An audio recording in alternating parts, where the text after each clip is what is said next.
네, 휴가철이긴 합니다. 오늘 또 자리에 참석하신 분들과 우리 또 찬양팀을 딱 보면은 휴가철인 것 같습니다. 어제 잠시 또 점심 때 이제 식사를 하려고 하는데 가게 문이 많이 닫았더라고요. 휴가라고. 보통 이렇게 8월 초, 7월 말에 휴가들을 많이 가신다고 하는데 그게 이렇게 딱 실감이 됐었습니다.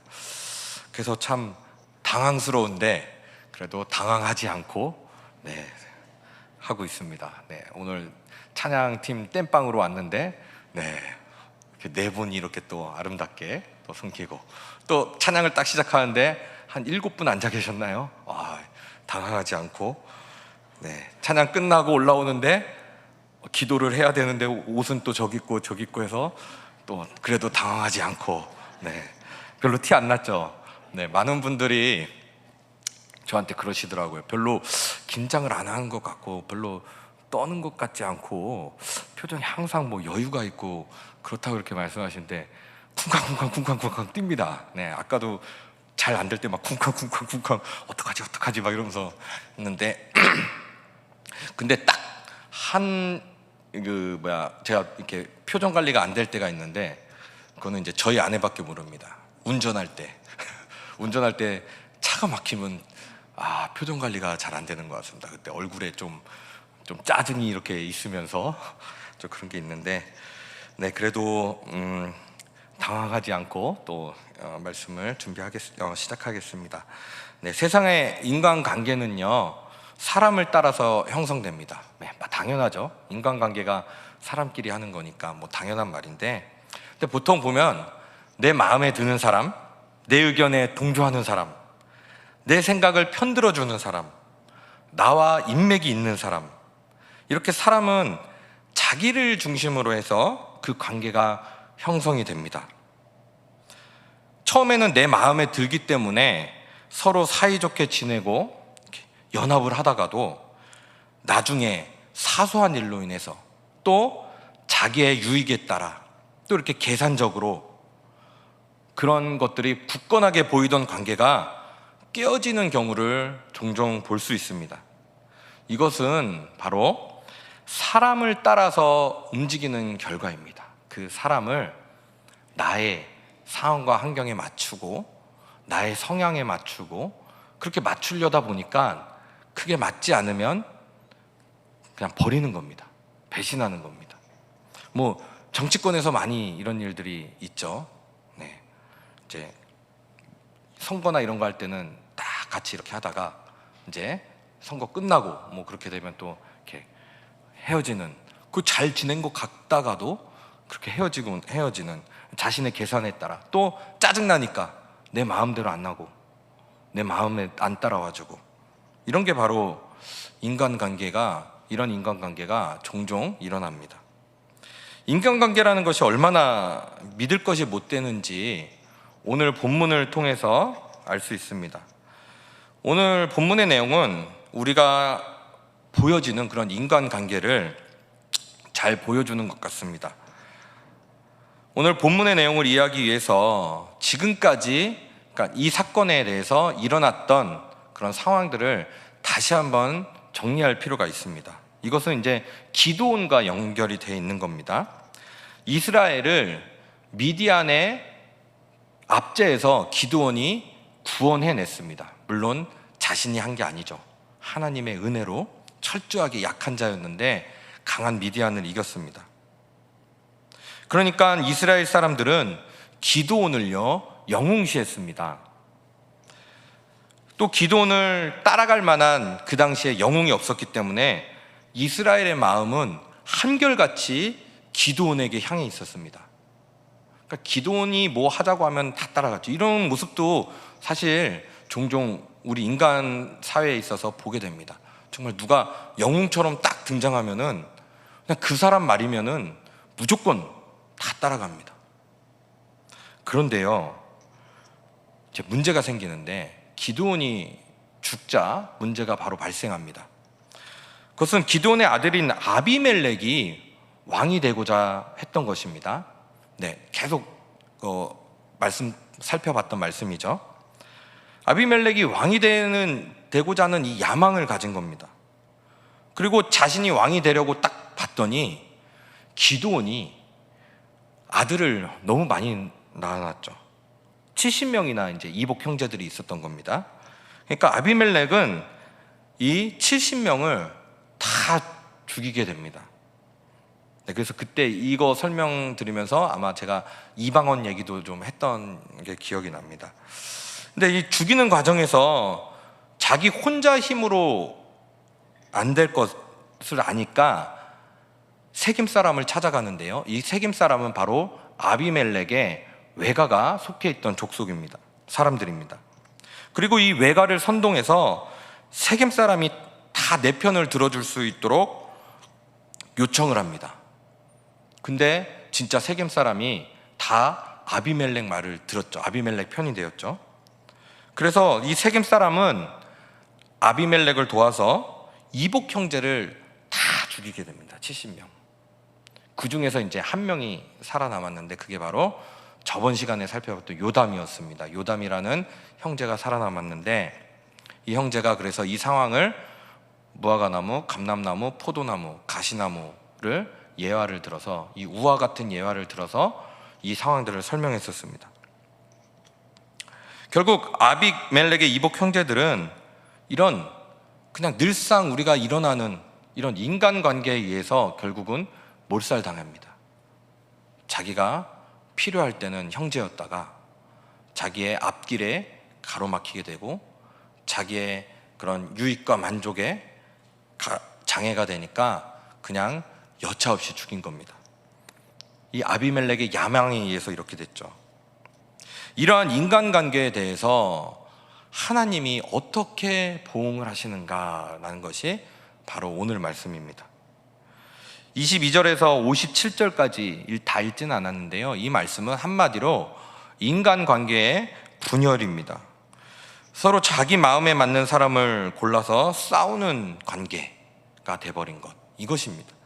그래서 22절에서 23절에 보면 아비멜렉이 이스라엘을 다스린 지 3년에 하나님이 아비멜렉과 세겜 사람들 사이에 악한 영을 보내심에 세겜 사람들이 아비멜렉을 배반하였으니 라고 이렇게 말하고 있습니다. 여기서 우리가 생각할 것은 하나님이 아비멜렉과 이 세겜 사람들 사이에서 악한 영을 보내셨다는 겁니다. 그러니까 세겜 사람들이 아비멜렉을 배반하기 시작합니다. 네, 우리도 사실 이런 인간관계에서 일어나는 이런 분열, 다툼 이런 게 사실은 안 보이는 악한 영에 의해서 일어나는 것임을 우리는 알아야 합니다. 이 악한 영, 이 사탄이 제일 잘 쓰는 방법입니다. 서로 미워하게 만들고 서로 사랑하지 못하게 만들어서 하나 되지 못하게 하는 것. 이거면 사탄은 작전 성공입니다. 그래서 분열돼서 서로 싸우고, 그것만큼 하나님이 마음 아픈 게 없거든요. 이것이 바로 악한 영의 활동입니다. 사람이 사람에 대해서 배반을 하게 되는 것. 우리는 그냥 가볍게 넘길 수 있잖아요. 사람들끼리 뭐 그런 건데 뭐 당짓고 싸우고 뭐 그거 없는 데가 어딨어. 교회도 다 있고 세상도 다 있는 거지. 뭐 교회에 그런 사람들이 모이는 거 아니겠어? 죄인들이 모이는 곳인데 당연하지. 그런데 그게 당연하게 여겨서는 안 된다는 것입니다. 당연하게 여기는 것은 예수 그리스도의 십자가를 아무런 의미 없이 만드는 것입니다. 예수 그리스도의 십자가가 하나 될 수 없었던 유대인과 이방인을 하나 되게 만들었지 않습니까? 그 막힌 벽을 허물어서, 그게 가장 큰 십자가의 능력인데 그냥 그거를 아무렇지도 않게 인간이니까 뭐 어떻게, 당연히 사람들이 모이면 그렇게 하는 거지. 그러면 십자가의 의미를 너무나도 모르는 것입니다. 세겜 사람들이 아비멜렉을 배반을 했다는 것은 뭔가 아비멜렉이 그들의 마음에 들지 않았다는 것입니다. 내 마음에 들지 않으니까 등을 돌린다는 것은 결국 처음부터 이들의 연합이 잘못되어 있는 것입니다. 저번에 봤던 19절에서 20절을 보시면 죽음에서 살아남은 요담이 세겜을 향해 외칩니다. 세겜 사람들이 아비멜렉을 도운 것이 진실이고 의로움이라면 세겜과 아비멜렉은 진실과 의로움의 관계에서 서로 즐길 수 있지만 만약 진실과 의로움으로 함께하는 것이 아니라면 결국 서로에게서 불이 나와서 서로를 사르게 될 것이다. 이게 바로 19절, 20절 내용 아닙니까? 그러니까 진실과 의로움의 관계에서 즐긴다. 이 뜻은 용서하고 양보하고 상대방의 입장을 배려하고 나의 만족과 유익 때문에 그 사람을 궁지로 몰아넣지 않고 오히려 더욱더 사랑하는 이런 관계로 살아간다는 것을 말하고 있습니다. 그러니까 깨어지지 않는 관계, 진실과 의로움의 관계에서 시작된 관계가 계속 유지된다면 결코 깨질 수 없다는 거죠. 근데 진실과 의로움이 아니라 결국 자신의 그런 어떤 계산, 사람을 만나도 계산하고 저 사람이 나에게 어떤 필요가 있을까? 필요에 의해서 사람을 만나고 그러다 보면 결국 필요 없게 되면 버리게 되고 그러다 보면 또 배신이 일어나게 되고 이렇게 깨지는 겁니다. 이것이 바로 현실로 드러나가는데 세겜 사람이 반역을 일으킵니다. 25절에 보면 세겜 사람들이 산들의 꼭대기에 사람을 매복시켜 아비멜렉을 엿보게 하고 그 길로 지나는 모든 자를 다 강탈하게 하니 어떤 사람이 그것을 아비멜렉에게 알리니라. 이렇게 말합니다. 이것을 보면 세겜 사람들이 고의로 아비멜렉을 방해하고 있습니다. 3년 전만 해도 그렇게 하나로 뭉쳐서 아비멜렉의 형제들을 죽이는데 그렇게 동조했던 이 세겜 사람들이 이제는 아비멜렉을 배신한 겁니다. 산들 꼭대기란 세겜을 둘러싼 산들을 의미합니다. 세겜을 둘러싼 산들을 차지하고 그 길을 지나는 자들을 강탈했다는 것은 어쩌면 포악한 정치로 인해서 이 아비멜렉의 포악한 정치로 인해서 견디지 못하고 산으로 도망친 사람으로 생각할 수 있습니다. 네, 이게 바로 주석에 나와 있는 내용입니다. 확실할 수는 없지만 이렇게 우리가 생각을 할 수 있는 겁니다.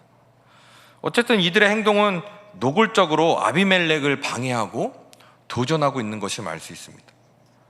이런 상황에서 에벳의 아들 가알이라는 사람이 세겜에 오게 되고요.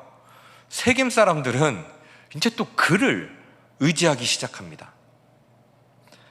그리고 함께 신당에 들어가서 연회를 베풀고 먹고 마시면서 아비멜렉을 저주합니다. 참 이 세겜 사람들이 정말 기회주의자 같지 않습니까? 우리의 아비멜렉과 같이 이 나라를 다스리면서 꿈을 꿨는데 아무래도 아비멜렉이 좀 독재적으로 자신들을 인정해주고 그렇지 않자 배반하고 이제는 다른 사람한테 붙는 겁니다. 이 가알이라는 사람한테. 그래서 가알은 28절에 이렇게 얘기합니다. 에벳의 아들 가알이 이르되 아비멜렉은 누구며 세겜은 누구기에 우리가 아비멜렉을 섬기리요 그가 여룻바알의 아들이 아니냐. 여룻바알은 기드온을 얘기하죠. 여룻바알의 아들이 아니냐. 그의 신복은 스불이 아니냐. 차라리 세겜의 아버지 하몰의 후손을 섬길 것이라. 우리가 어찌 아비멜렉을 섬기리요. 가을은요, 너무 기분이 좋은 거죠. 갑자기 사람들이 자신을 이렇게 섬기고 자신을 따르려고 하고, 그러니까 더 그 마음을 빼앗고자 우리가 차라리 세겜 사람을 섬기기는, 세겜의 아버지 하몰의 후손을 섬기는 게 낫다. 기드온이 누구냐? 기드온의 아들이 누구냐 도대체? 이렇게 선동을 하는 것입니다. 이게 바로 인간이 사는 세상에서 일어났던 일인데 마찬가지로 지금도 이런 일이 일어납니다. 권력 다툼이 소위 있는 곳에는 일반적인 사회나 아무튼 사람이 몇 명만 모이면 권력 다툼이 일어납니다. 그러자 성읍의 장관인 이 스불이 그 말을 듣고 노해서 아비멜렉에게 사람을 보내어서 가알과 그를 쫓은 사람을 칠 것을 선동을 하게 됩니다. 그래서 결국 이 가알과 아비멜렉 사이에서 싸움이 벌어지고요. 가알은 싸움에서 져서 쫓기게 됩니다. 그리고 세겜 망대에서 자기를 반대한 사람들이 모여 있다는 말을 들은 아비멜렉은 그곳에 불을 질러서 죽이게 합니다. 서로 그냥 이제 전쟁까지 하게 되는, 3년 전만 해도 서로 뜻을 모아서 그렇게 나라를 찬탈했던 이들이 이렇게 된 겁니다. 그리고 아비멜렉은 데베스에 있는 망대를 공격하다가 망대 위에서 한 여인이 던진 맷돌에 맞아서 죽게 됩니다. 그냥 이렇게 끝납니다.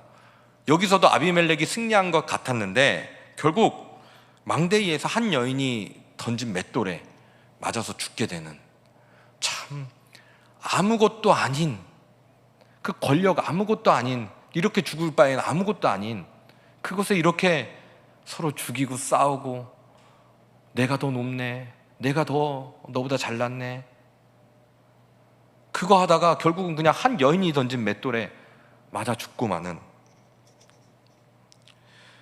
결국 이게 하나님의 심판입니다. 하나님께서 너무너무나도 마음 아픈 일입니다.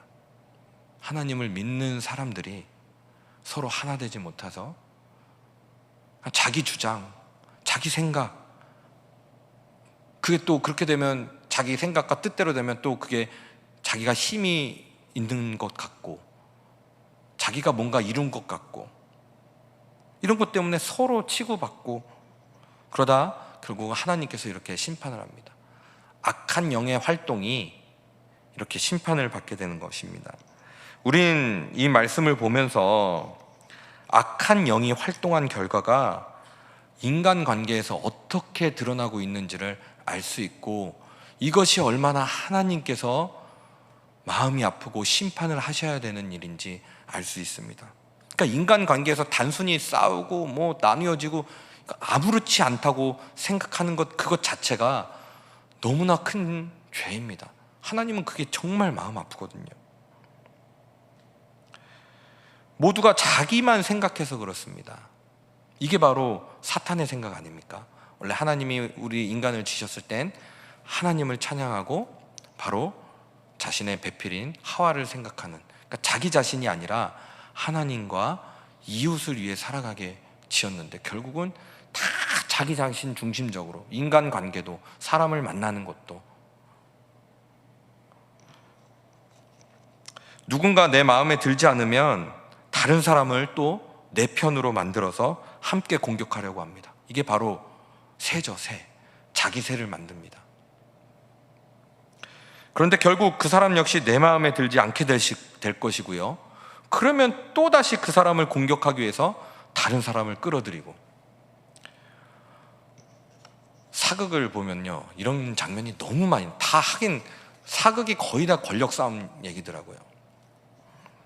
조선 왕조 실록에 아주 자세하게 다 적어놔지 않았습니까? 그거 보면은 다 그냥 당권 전쟁입니다.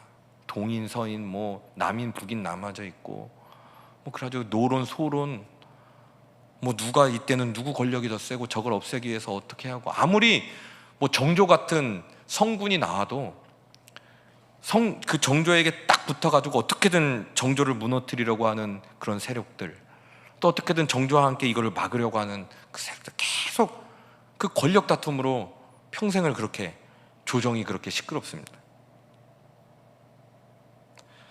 이런 인간의 싸움을 많이 볼 수 있습니다. 지금 정치권은 어떻습니까?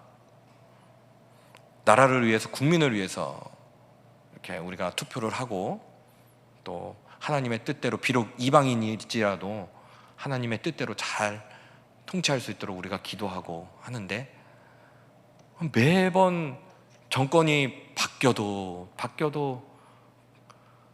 싸우고, 또 같은 당 안에서 또 싸우고, 같은 당 안에서도 같은 파에 따라서 또 싸우고, 그 결국은 자기의 세를 갖기 위해서, 권력을 갖기 위해서.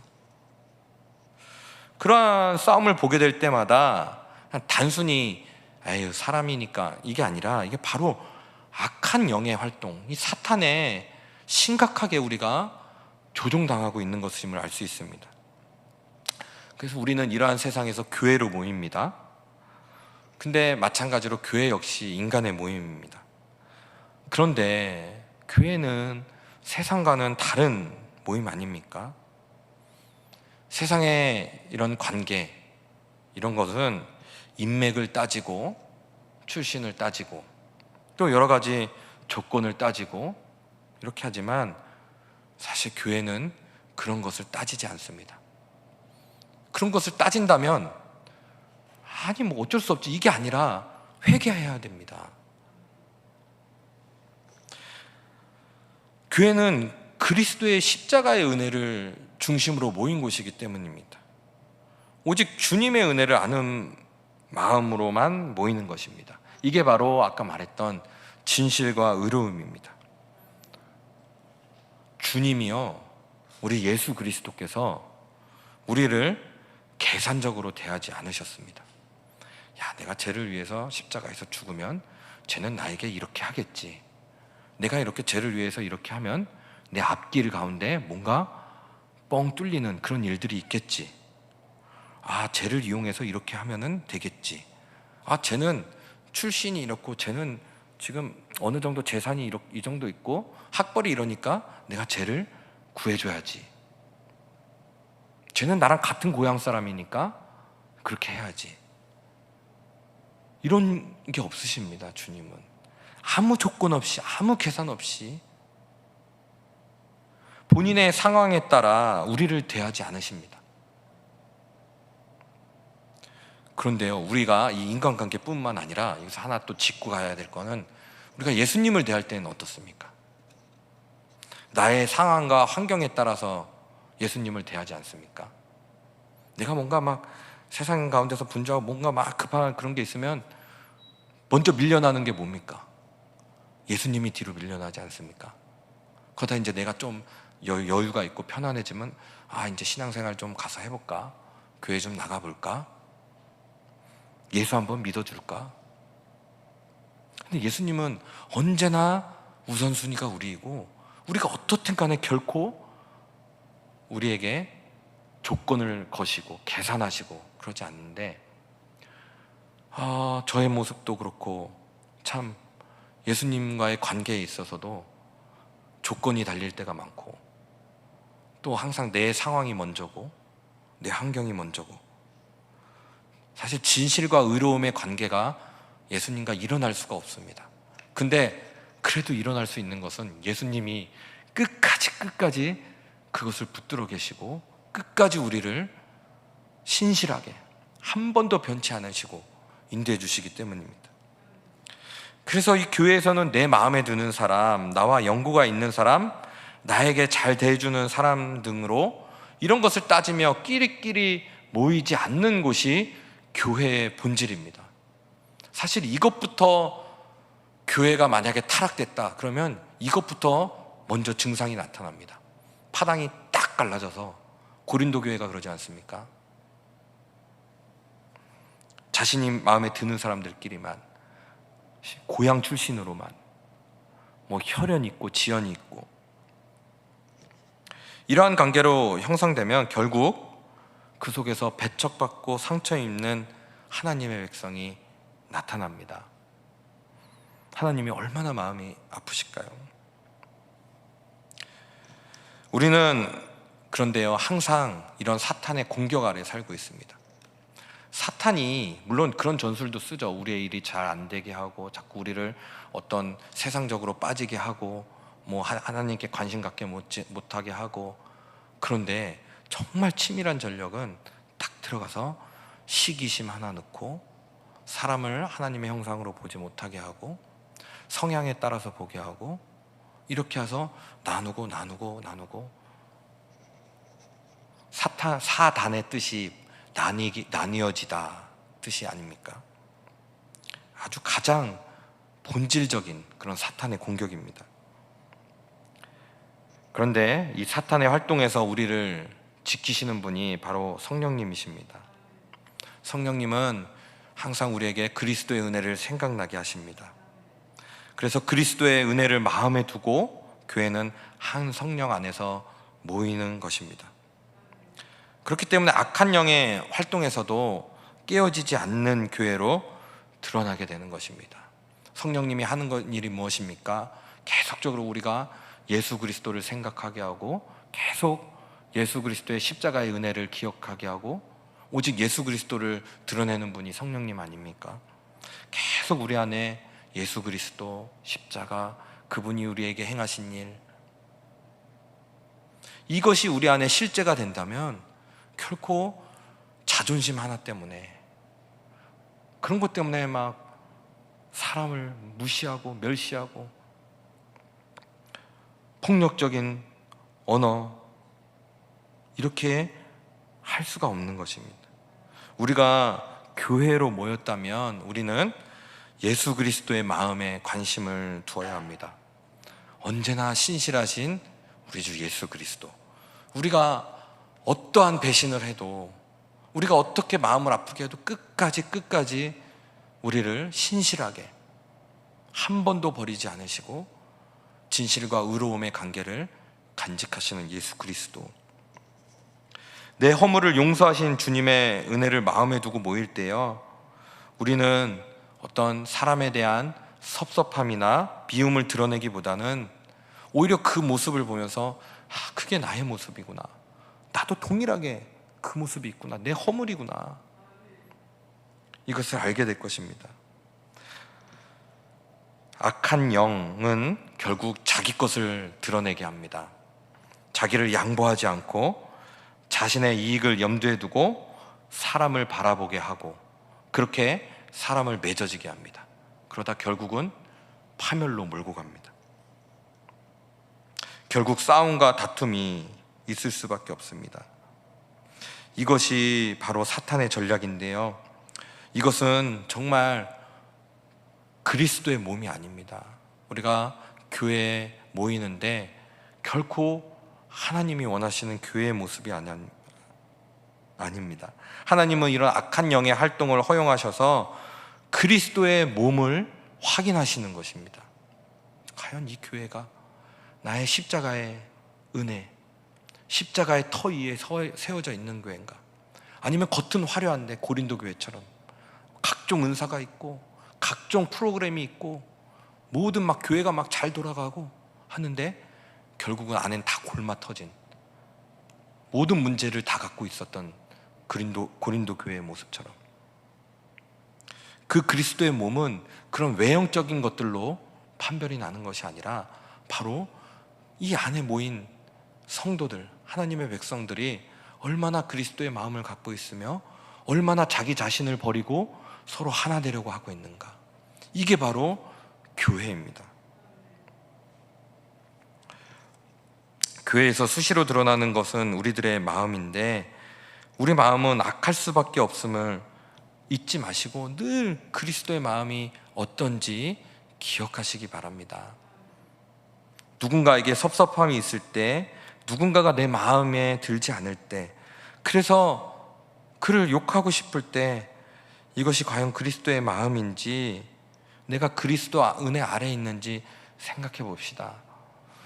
죄송합니다. 저도 잘 안 됩니다. 근데 잘 안 된다고 포기할 수는 없습니다. 같이 세워나가야 되지 않겠습니까? 사랑하는 성도님들, 사실 이 복음은, 우리가 복음의 사람인지를 알 수 있는 것은요, 사실 관계에서 다 알 수 있습니다. 우리는 저 사람이 정말 믿음이 좋아, 이런 것을 외형적인 걸로 보려고 하는데요, 예수님을 믿고 출세했고, 예수님을 믿고 성공했고, 예수님을 믿고 뭔가 화려해졌고, 이러면은 야, 정말 믿음이 좋다, 야, 정말, 그리고 뭔가 교회에서 많은 활동을 하고, 활동을 많이 한다는 게 나쁜 게 아닙니다. 오해 마시기 바랍니다. 활동을 당연히 예수님의 은혜 가운데 있으면 많이 이렇게 교회에서 더욱더 봉사도 하고 섬기죠. 근데 단순히 그 모습만으로 우리가 저 사람이 복음의 사람이야, 그렇게 말할 수 없습니다. 사실 복음은요, 관계에서 다 드러납니다. 우리가 하나님과의 관계도 마찬가지지만 인간과의 관계에서 저 사람이 복음의 사람인지, 얼마나 자신을 내려놓고 다른 사람을 섬기는 사람인지. 그래서 예수님도 우리한테 제자, 또 예수님의 그런 사람들을 말할 때, 너는 나를 믿고 이런 사람이 되어라, 저런 사람이 되어라, 이 사회에서 뭔가를 뒤집는 그런 영향력 있는 사람이 되어라. 뭐 바울이나 예수님이나 제자들이나 그런 말 안 합니다. 오직 성령의 열매를 맺는 사람, 오직 관계 속에서 용서하고 주님의 마음을 품고, 그걸 계속 강조합니다. 그게 왜냐? 그게 바로 복음의 사람이기 때문입니다. 하지만 이런 거는 별로 관심이 없고, 뭔가 더욱더 성장하고 더욱더 뭔가를 갖추고 이러면 뭐 그 교회도 막 대단한 교회인 것 같고, 그 사람도, 그 모이는 사람도 대단한 사람인 것 같고, 아, 정말 복음의 사람들이야, 이런 착각을 할 때가 많기 때문입니다.